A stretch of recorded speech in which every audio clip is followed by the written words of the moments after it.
Assalamu alaikum wa rahmatullahi wa barakatuh, ya mu'minin. Alors bienvenue à vous.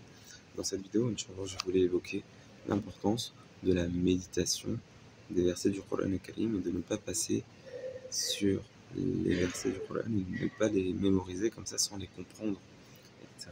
Ainsi, la voix de Ibn Mas'ud, radiyallahu anhu, qui est un grand compagnon du prophète sallallahu alayhi wa sallam, il disait, ceux qui s'approchent de cela ou cela, que l'un d'entre eux, parmi les compagnons, ne dépassait pas 10 versets du Coran Karim avant de les avoir médités, avant d'avoir su comment les mettre en pratique, ou proche de cela. C'est important, de lire le Coran Karim pour vivre avec le Coran Karim, pour vivre avec le Coran Karim, pour prendre conscience de ce qu'Allah veut nous dire ou nous dit, même dans le respect de notre relation avec Allah quand il parle, qu'on écoute.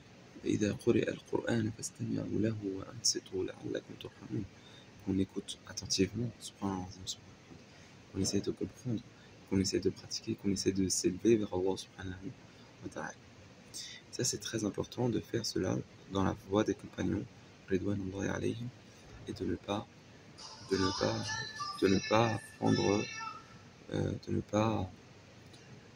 prendre le Coran sans le comprendre, le méditer, vivre avec. Voilà, il faut que ça entre Inch'Allah en nous et que ce ne soit pas un argument contre nous, que Allah subhanahu wa ta'ala nous en préserve, mais que ce soit un argument pour nous. Tu as lu les versets du Coran, tu les as médités, tu as cherché à te rapprocher d'Allah subhanahu wa ta'ala, tu as cherché à comprendre ce qu'Allah subhanahu wa ta'ala a voulu dire ou à te rapprocher d'Allah subhanahu wa ta'ala avec ces versets-là, que ce soit une lumière pour ton cœur et pour ta vue. Tu as jugé avec le Coran Karim, tu as su avec le Coran Karim, tu as médité avec le Coran Karim, tu as vécu avec le Coran Karim, et voilà, et tu as été des gens d'Allah subhanahu wa ta'ala, des gens du Coran. Voilà, et que ce ne soit pas un argument contre toi, que tu vois les versets du Coran Karim, que tu ne cherches même pas à savoir ce qu'Allah subhanahu wa ta'ala dit ou veut dire, subhanahu wa ta'ala. Tu ne cherches pas à juger avec le Coran Karim, les versets te sont récités, mais tu fais avec autre que le Coran Karim, que tu juges avec autre que le Coran Karim. Ça, c'est quelque chose de dramatique, et qu'Allah subhanahu wa ta'ala nous en préserve.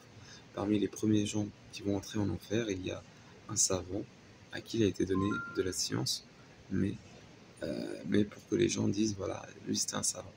Il ne faut pas que ce soit ça. Il ne faut pas que tu mémorises le Coran Karim pour qu'on dise c'est un mémorisateur du Coran Karim sans que tu aies médité suffisamment le Coran Karim. Qu'Allah subhanahu wa ta'ala nous donne le tawfiq et le baraka. Wassalamu alaikum wa rahmatullahi wa barakatuh.